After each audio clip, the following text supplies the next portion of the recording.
Okay, so we've come a long way now in the Weissenborn project, and really at this stage now it's going from being a model making process to being a mold making process.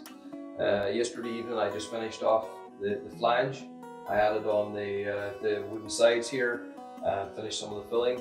Just a little bit of light sanding to do it now, but you can see just how it's coming together. It's turned out really well. Got a really neat fit, and you can see now just how it makes it a perfect fit the whole way around, and that creates our joint line in the mold. So that's going to be our division. This is quite a complex area up here in the headstock. It's such an unusual shape. Definitely took a little bit of extra work just to try and get that lined out and perfect. But hopefully that's all right. Hopefully I don't have any undercuts. I don't think I have, but all looks good to me.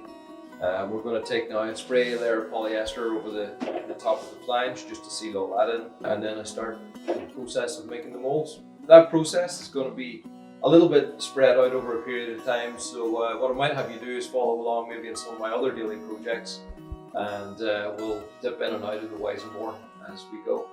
But yeah, let's get into today.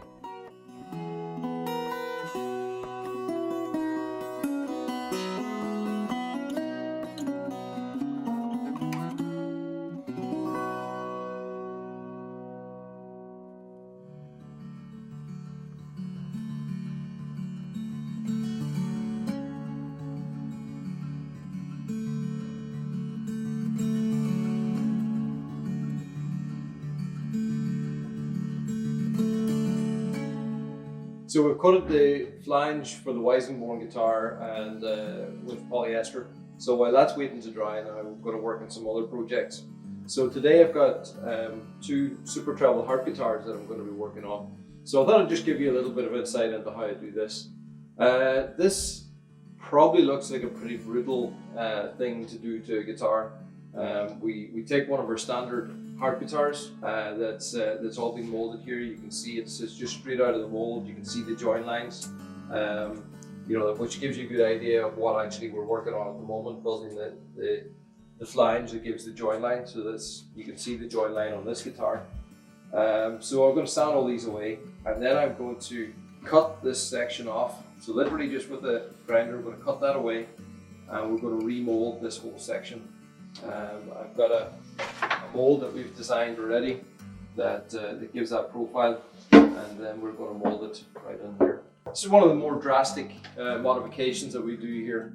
It's quite complex. It has an awful lot of structural forces on it because there's 8 super treble strings that are pulling on it here, so it has to be really strong. We don't want to put too much weight into it as well, so we're taking that into account, and still trying to keep some ergonomics in the whole guitar. So yeah, it's a little bit of a process, but the end result, the music that is created out of these instruments, is every bit worth the effort. If you haven't seen a Super Treble Harp guitar being played, then definitely go to YouTube and look for some on there. Tony Bernard has done a few really cool videos on an Emerald Super Treble Harp guitar. It's a really cool one with Rattle Sprinkle, a few other nice ones out there, Joe Conklin. And there's others that are out there, but definitely check that out. So yeah, follow along.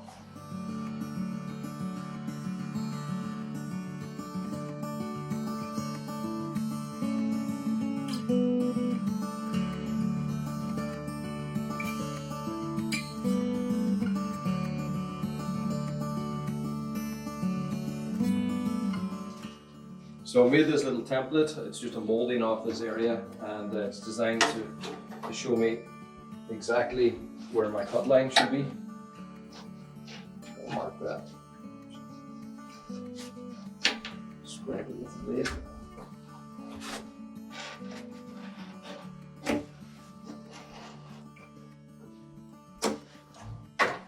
So this is the bit that's very different than any other guitar being built.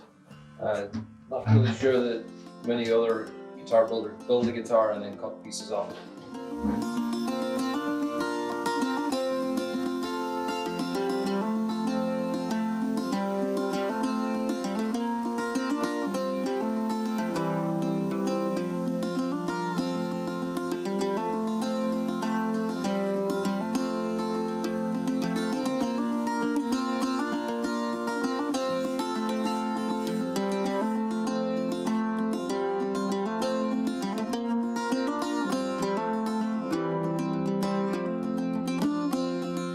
So just finished cutting the second one off, and it's a great opportunity now to actually show you just how strong a piece of carbon fibre is.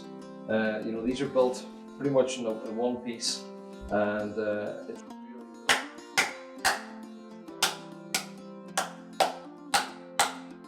so you can see, even with a hammer, pretty hard to even put a dent in it, never mind put a hole in it. So I don't really recommend that you try that with your own thermal guitar, but just to let you see just how strong it is. So I'm going to get on now and start the moulding process, cut the materials, and start the moulding process to put the super treble area back on the guitar.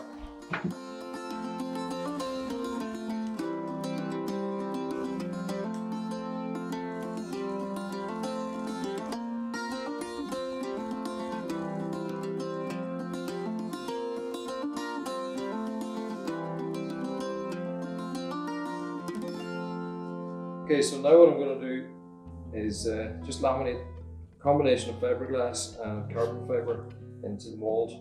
Coated the main area with polyester gel coat, and I'm using vinyl ester resin here. So this is going to be the outer skin, and then we'll mould that onto the guitar. And then after it's added onto the guitar, we're going to add more carbon fibre, just so that every area, every joint is overlapped, and there's no joints that can ever fail. So what this will give me at the end up is a structure that is as strong and possibly even stronger than the original. So what this is little fine strands of fiberglass chopped up, and it just allows it to sit around the corners.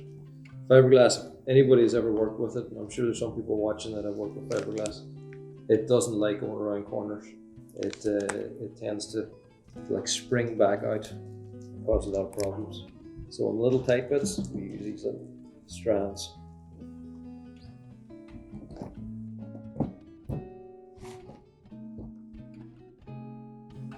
So one of the keys whenever we're working with this sort of stuff is have really good templates.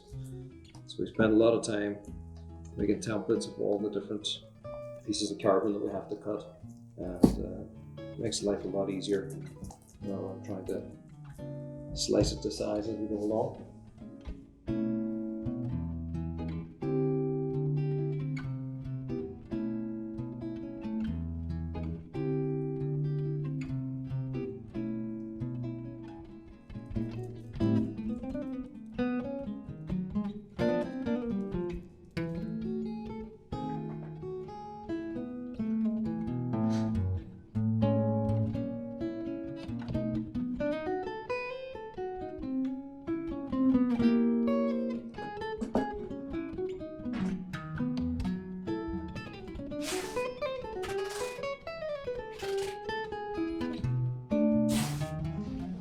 Holds it in place. The clamp is literally just there to stop it from swinging out of the line.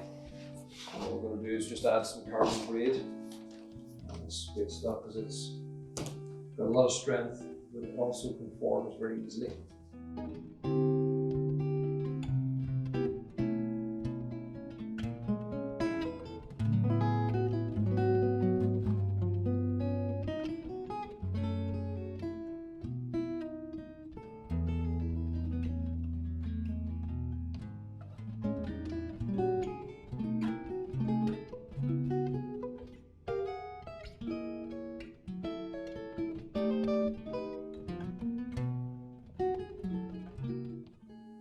Okay, that's pretty much it for now. I'll pop this in the oven, and after lunch it's going to be ready to release again.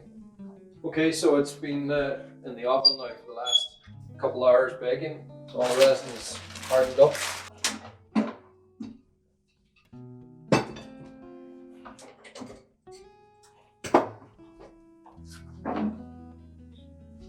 There we are. That gives it our moulding.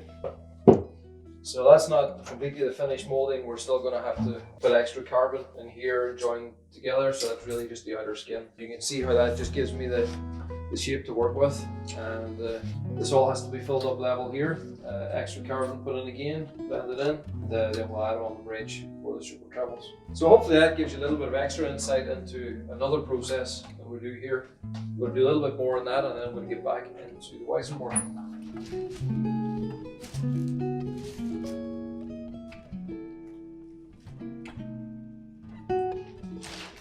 Okay, so now we can pop this out.